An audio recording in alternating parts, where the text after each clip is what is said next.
อกูปอกมีใจหนุ่มมันสองก็ชื่อว่า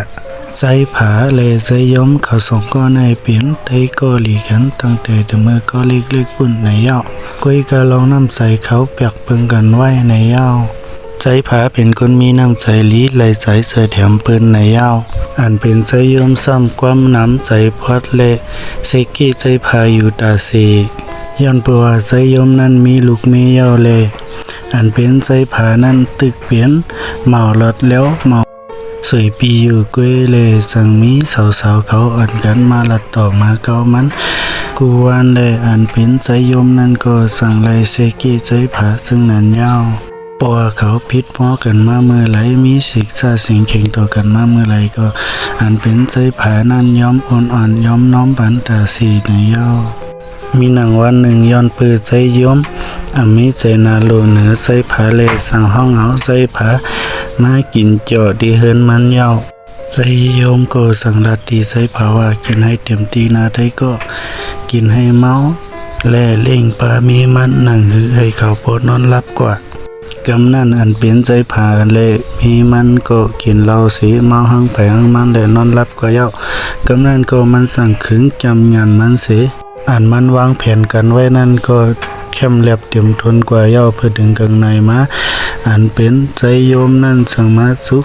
ตีไผหน้าเขาเสสั่งเสียนลาดว่าใจผาไม่เฮ็ดเลยต่อมีเขาจึงหือ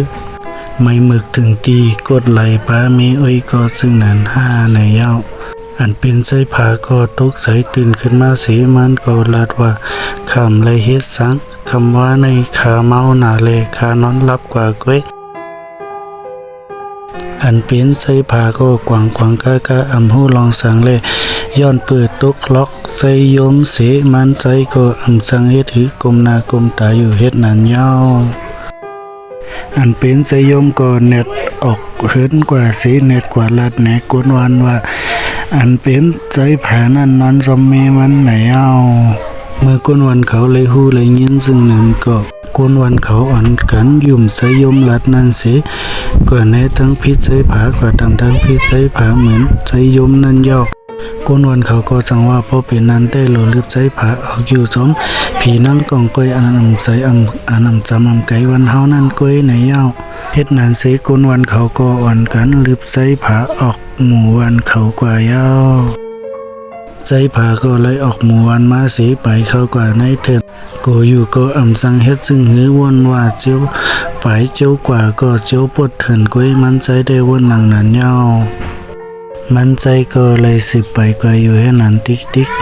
ตั้งกูตั้งเหสีกำนั้นก็มันสั่งเลยกว่าทบหันแม่นผีกองกวยก็หันมันเสียอันเป็นผีกองกวยนั่นหักแม่นใส่ผาเสียเลยเอามาไว้ในธรรมที่อันผีกองกวยอยู่นั่นเสียกำนั้นผีกองกวยนั่นก็ย้อนหักแม่นใส่ผาเลยสั่งมาลุ้มล้าเฮ็ดลองมดใส่ปันใส่ผาลองกินลองย่ำเส้นในก็หามาปันใส่ผาในเย้าเป็นผีกองกวยนั่นก็ย้อนปือว่ามันมัดใจผาเป็นโผมันเย้าเลยลุ้มล้าตัวถึงโผมันเข้มเรียบถึงตีเต็มทนอยู่ในเย้านางผีกองกวยนั่นก็สั่งมาลัดแทงตีใส่ผานั่นว่าอย่าไปโกสังเฮาเตเป็นก็ลุมลาตัวถึงซื้อเฮาเตเป็นคนเกียดแขปันซื้อนั่งคือซื้อเตมีเพสังนั่นเฮาเตก็เป็นคนเกียดแขปันซื้อก้วยในยาวก็อันเป็นใจผาได้ย้อนไปว่าเลยมาอยู่สมผีเลยซื้อก็มีทั้งซื้อใส่ถ้วยนาก็นาตูนาหมองนาขี้เงามองใส่ไว้เลยมันก็เลยเอาตื้อตั้งหลีมือผีของก้อยอยู่มือผีของก้อยออกกว่าตั้งนอกนั้นมันใส่หลักไปออกกว่าในธรรมนั่นเสียสืบไปกว่าแทงที่ในเถินตีหนึ่งในยาวเมื่อนังกองก้อยเขามาเย้าหันใส่ผาเย้าเลมันก็สั่งเน็ตออกกว่าจอมหาใส่ผาเพราะสอดเย้าเลไปหันในเย้าใจผาก็มันบนว่ามันไปปนนังผีกองก้อยเย้าไหนเลยมันใจก็สั่งไล่ม้านางลือตีเงาไม่หลงตีหนึ่งนั่นเย้าย้อนเพื่อว่ามันใจก็ไล่ไปมาเขาทั้งกายเย้าเลยทั้งทั้งอ่อนเสมานางลืออยู่ตีหิมเงาไม่หลงนั่นเส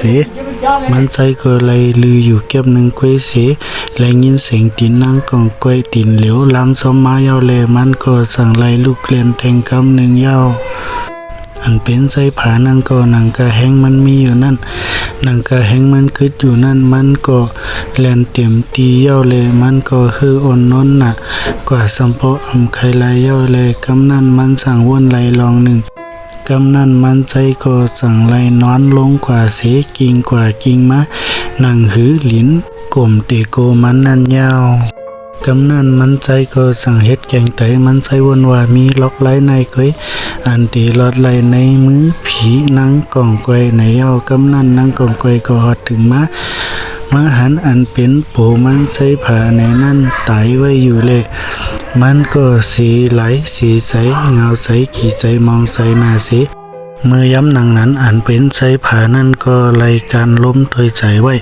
นั่งหือให้นั่งกองก้อยนั่นพอยุ่มใจมันเลยมันใจก็ไล่การใจก็ว่าอยู่ตั้งหึงไหนยาวนางกองก้อยก็ทังว่ามันใจแต่เตยอเลยเอาเงินเอาคำมากองบัญชีส่งสักปอกลึกสุดกว่ายาวงานนั่งกองก้อยปอกกว่ายาวนั่นใจผาก็เหมือนตามาสีเลยหันกองเงินกองคำมากองว่าอยู่ภายนามันใจเลยมันใจก็เปลี่ยนนั้นหลีใจซื้อใส่เต้มันใจก็สั่งหอบเอาดังเงินดังคำสีปอกมาขึ้นหมู่วันอันมันยำอยู่นั่นยาวมือมันใจมาถึงวันนั้นมีคนวันก็ไหล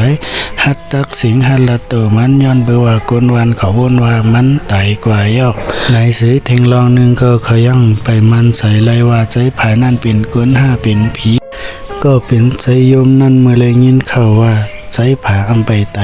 ยังไปไล่เงินไล่คำมาแทงลูกก่อนเมื่อหันนางนั้นเย้าอันเป็นใจโยมก็มีใจเสกี้มาแทงกำหนึ่งในเย้ากำนั่นอันเป็นใจยมก็ไว้หน้าตายุ่มใหญ่ๆสิจังเขาก็หาตักใจผาว่าใจผาไม่ปกมาขึ้นเย้าห้าไม่อยู่หลีอยู่ห้าเก่ายมน้อมนาเมื่อนั่นย้อนปื้อกอมทมซบความไม่เละเก่าเลยเฮ็ดผิดกว่าในเย้าใจผาก็สั่งทำขึ้นว่าไม่ใจลำเก่าเย้าห้าในอยู่ใจยมก็สั่งขึ้นตอบว่าคำนั่นย้อนเฮากินเหล้าซ้อมกันเมาหังไผ่หังมันเย้าเลยนอนรับกว่าซึ่งนานก้อยมีไผต้องสั่งไล่รอในยาวอันเป็นใจผาก็ย้อนเป็นคนซื้อโยซื้อไหลซื้อนั่นเลยแทงลองหนึ่งเป็นคนหักไว้ก็เป็นคนหักได้ก็เลยมันก็วุ่นวายลองป้นก็ป้นกว่าย่อในเสมันก็